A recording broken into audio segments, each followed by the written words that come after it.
नमस्कार, जय हिंद। आज बड़े बड़े नेता चीन को सबक सिखाने की बात कर रहे हैं। हम ये कर देंगे, हम वो कर देंगे। हाँ, हमें पूरा गर्व है, पूरा हौसला अपनी इंडियन आर्म फोर्सेस के ऊपर। लेकिन आर्मी के नाम पे जो तुम राजनीति कर रहे हो, प्लीज ऐसा मत करो, वरना देश तुम्हें बाइकआउट कर देगा, जैसे बॉलीवुड का बाइकआउट किया गया है। क्या कर लोगे तुम लोग? क्या नेता जो है हथियार लेके सरहद पे जाएंगे, चीन की सेना से लोहा लेंगे, या फिर जो नारे लगा रहे हैं बॉलीवुड वाले हों, जो उनकी देशभक्ति की मूवी बना रहे हैं वो लोग? कौन जाता है बॉर्डर पे, कौन गोली खाता है दुश्मन की? सिर्फ देश का जवान, देश का सैनिक, या अर्ध सैनिक बल का हिस्सा हो, या फिर आर्म फोर्सेस का हिस्सा हो। लेकिन अभी सरकार जो है एक स्ट्रैटेजी के तहत सीडीएस बना के इनडायरेक्टली उनकी पेंशन कटौती की बात कर रही है, जो कि बहुत ही निंदनीय, शर्मनाक है। ऐसे ही चलता रहा तो देश बाइकआउट कर देगा ऐसे लोगों को, ऐसे राजनेताओं को, ऐसी सरकारों को, जैसे उस जमाने में किया था जब सेंट्रल गवर्नमेंट एम्प्लॉयज की पेंशन बंद कर दी गई थी।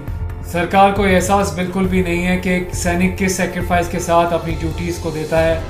-50, 60, 70 डिग्री सेल्सियस की ठंड में भी जहाँ उसके हाथ कांपने लगते हैं, हाथ ठिठुरने लगते हैं, कई बार तो हाथ गल भी जाते हैं, हाथ काटने पड़ते हैं, पैर काटने पड़ते हैं। ऐसी परिस्थितियों में जवान ड्यूटी देता है सिर्फ इसलिए कि हाँ, मैं सुरक्षित हूँ, एक समय तक नौकरी करने के बाद, सेवा देने के बाद मेरे को पूरी पेंशन मिलेगी। लेकिन ये जो नई नई पॉलिसीज लेके आ रही सरकार, बहुत ही घटिया है।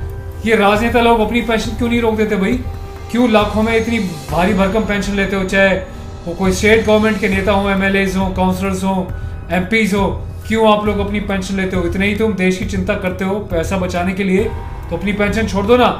ये बोलो कि मुझे 5 साल अपनी जो है राजनीति करनी है, उसके बाद मुझे 1 रुपया पेंशन ना मिले, तो तुम्हें औकात पता चल जाएगी। पेंशन से एक व्यक्ति जो पूरा जिंदगी भर चाहे सरकारी मुलाजिम थे, उनकी पेंशन काट ली, उसके बाद तुम्हें कोई मतलब नहीं कि वो बुढ़ापे में उनकी औलाद उनको खाने को देगी या ना देगी, पर हम पेंशन काट लें क्योंकि सरकार का पेट भरना चाहिए।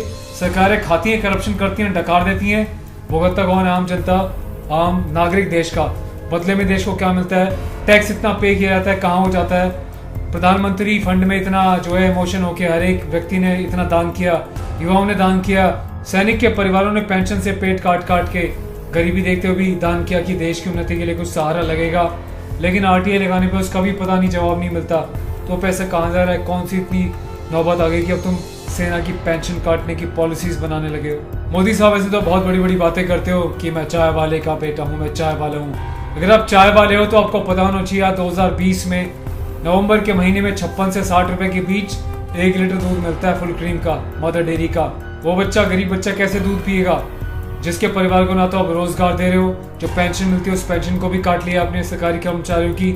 प्राइवेट जो मजदूर है, कहा तो जाता है स्लैब है, इतनी मिनिमम रोजगार मिलेगा, पर क्या वाकई ऐसे लोगों को मिनिमम रोजगार मिल रहा है? प्राइवेट फर्म्स उनकी सैलरी को काट लिया जाता है, कोई मॉनिटरिंग नहीं है, क्योंकि सरकार को बस राजनीति करने से मतलब है। ग्राउंड रियलिटी भी सच्चाई क्या है? कितने लोग अनएम्प्लॉय हैं? क्या प्राइवेट ऑर्गेनाइजेशन वाले लोगों को तनख्वाह दे रहे हैं? कितनी कटौती कर रहे हैं? मजदूर को क्या एक्चुअल में उसका डेली का भत्ता मिल रहा है? क्या मजदूर जब कंस्ट्रक्शन कर रहा था उसके बच्चों को एजुकेशन मिल रहा है? इसको गवर्न करने के लिए कोई नहीं है, सारे भ्रष्टाचार में डूबे पड़े हैं। भारत बस नागरिकों के भरोसे चल रहा है। सरकार तो बस राजनीति करने के लिए आती है, न जाने क्या करती है पैसे का, उसके बाद चली जाती है, फिर दूसरी आती है, फिर हम जैसे लोग आके सोशल मीडिया पे कोसते हैं, बोलते हैं, असर कुछ होता नहीं, पर अब असर होना शुरू कर दिया है। अगर देश ने बॉलीवुड का बाइकआउट कर दिया, जिसको घमंड था कि उनका कोई कुछ नहीं बिगाड़ सकता, तो जो अपने आप को घमंड में चूरा सोचता कि हम बहुत बड़े नेता हैं, हमारे नाम पे देश में वोट मिलती है, तो देश ने अगर ठान लिया तो सूपड़ा साफ कर देगा आने वाले सालों में।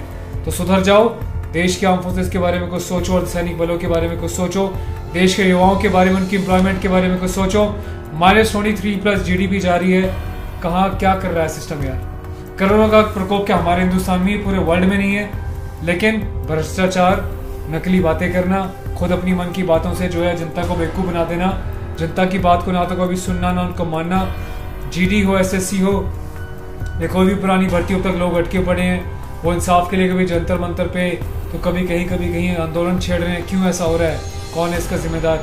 देश मुसीबत की घड़ी से गुजर रहा है, हम जानते हैं। हम देश के साथ खड़े थे, सरकार के साथ खड़े थे, पर जब सरकार एक के बाद एक ऐसी हरकतें करने को उतर आएगी, तो कहाँ से बात बनेगी? कौन सरकार का साथ देगा? ये सोचने वाला क्वेश्चन मार्क है। मोदी साहब, मैं बस एक ही बात कहना चाहता हूँ शॉर्टकट में, अगर आपने भारतीय सेना के जवानों को इस पेंशन क्राइटेरिया के अंतर्गत लिया, वो जो 50%, 5%, 100% का जो ड्रामा आप सीडीएस के थ्रू करवा रहे हैं, अगर आपने उसको वापस नहीं लिया या उसमें कोई नेगोशिएशन किया, तो देश रास्ते पर तो आएगा और देश के नागरिक अगर वाकई सच्चे हैं, अपने आप को सच्चे हिंदुस्तानी कहते हैं और जय हिंद वंदे मातरम के कमेंट्स करते हैं, तो अगर ऐसा होता है तो आप भी सड़कों पे उतरोगे और देश को दिखा दोगे कि सोशल मीडिया की पावर क्या होती है। Thank you so much. जय हिंद। शेयर करें इस वीडियो को जितना ज़्यादा से ज़्यादा कर सकते हैं, मेरे नहीं देश के जवानों के लिए।